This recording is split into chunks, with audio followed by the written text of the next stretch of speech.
जय श्री राम मित्रों। उत्तर प्रदेश के इटावा में जो घटना घटी उसे मीडिया और राजनीति ने पूरी तरह एक तरफा दिखाया, लेकिन सच्चाई क्या है? एक कथावाचक ने खुद को मुकुटमणि अग्निहोत्री नामक ब्राह्मण बताया, लेकिन उसके दूसरे आधार कार्ड में उसका नाम मुक्ति सिंह था। और इस व्यक्ति ने भागवत कथा का आयोजन नहीं किया था, बल्कि जिस महिला के साथ छेड़खानी हुई उसके परिवार ने श्रद्धा से कथा कराने के लिए इसको आमंत्रित किया था। इसने शुरुआत से ही हमारे साथ बदतमीजी की, फिर मैंने इसे भोजन पे बुलाया, उस समय भी इसने बदतमीजी की। बस वो दोनों थे? वही दोनों थे। दोनों थे? हाँ। कथावाचक जो हाँ। तो मैंने अपने पति को बताया, फिर उन्होंने कहा अगर अभी कुछ करते हैं तो भागवत खंडित होता है, गीता से चुप रहो। बस मैंने यही सोचा भागवत किसी तरह बच जाए, भागवत फिर भी खंडित ही हो गई। आप लोगों को कैसे पता चला था कि ये कौन बराबर किया? मुझे इस चीज से कोई मतलब ही नहीं था। हमने तो बुलाया, हम तो उन्हें पूजनीय समझ रहे थे, पूरा उनका सम्मान किया। मुझे इस चीज से मतलब नहीं था। अच्छा। उनका तरीका गलत था, टच करना गलत था, इसलिए उनसे माफी मंगवाई। उन्हें इस कथावाचक की असली जो पहचान का पता नहीं था। अब गलत कौन है और किस पक्ष की गलती है ये भी हम अभी बताएंगे आपको। तो चोटी काटना, अपमान करना और उस व्यक्ति को दंड देना ये समाज का कार्य नहीं है, परंतु यदि कोई व्यक्ति फर्जी दस्तावेज और झूठी पहचान के आधार पर मंच पर चढ़े और फिर महिला से दुर्व्यवहार करे तो क्या ये केवल पीड़ित कहलाएगा? मनुस्मृति में कहा गया है कि राजा धर्मस्य रक्षणाय दंडम धार्यति, तो दंड का अधिकार जो है वो राजा के पास था, तो यानी कि दंड देने का अधिकार जो है वो राजा का है और धोखे को पर्दाफाश करने का जो कार्य है वो समाज का है। अब असली अपराध क्या है? दोहरा नाम, दोहरा चरित्र।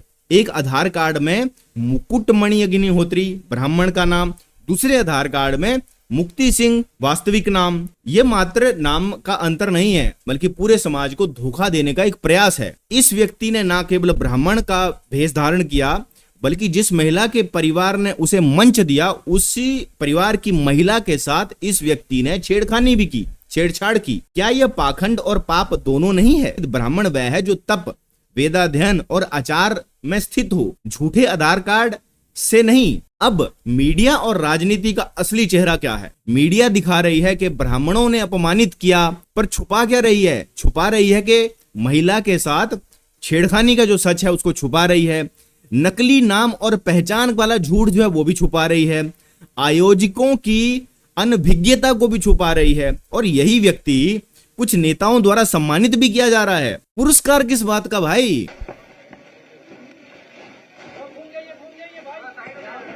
ये लिफाफे में 21 हजार रुपए हैं, लेकिन इनको हम लोग पार्टी की तरफ से 51 हजार रुपए दे रहे हैं। महिला के साथ दुर्व्यवहार के लिए, समाज को धोखा देने के लिए या सनातन धर्म को बदनाम करने की साजिश को सफल बनाने के लिए। तो यहाँ पर पूरा का पूरा ये राजनीतिक प्रोपोगंडा हमें समझ में आता है। तो किस विचारधारा ने जन्म दिया ऐसे पाखंड को? ये सब उसी झूठी विचारधारा का परिणाम है जो वर्ण को कर्म से मानती है, जन्म से नहीं। आर्य समाज की शिक्षा सत्यार्थ प्रकाश अगर आप पढ़ोगे तो उसमें लिखा है शूद्र ना वेद पढ़े ना यज्ञ करे। अब कहते हैं कि शूद्र भी कथा कर सकते हैं, ब्राह्मण भी कथा कर सकते हैं। लेकिन क्या आज का जो तंत्र है, आज का जितना भी जो सामाजिक ताना बाना है, क्या वो संविधान से नहीं चल रहा है? क्या वो वर्णाश्रम धर्म से चल रहे हैं?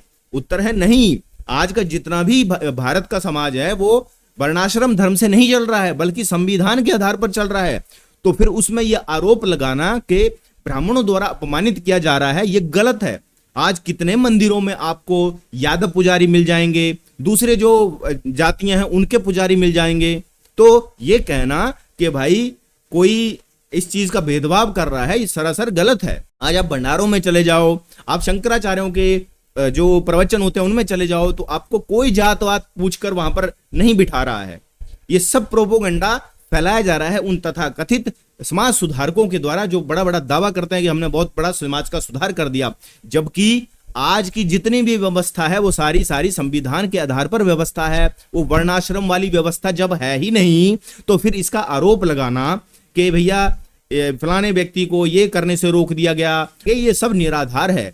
लेकिन शास्त्र क्या कहता है? शास्त्र कहता है विद्या से, झूठ से नहीं। तो एक कथा आती है जिसमें काक बिसुंडी की कथा सुनने के लिए शिवजी जो है वो हंस का जो है रूप बनाते हैं। तो काक बिसुंडी भी कथा कर सकता है, लेकिन अपना झूठा नाम बताकर नहीं। आप कथा करिए, बताइए कि मैं कथावाचक हूं, और अपना पूरा सही नाम बताइए।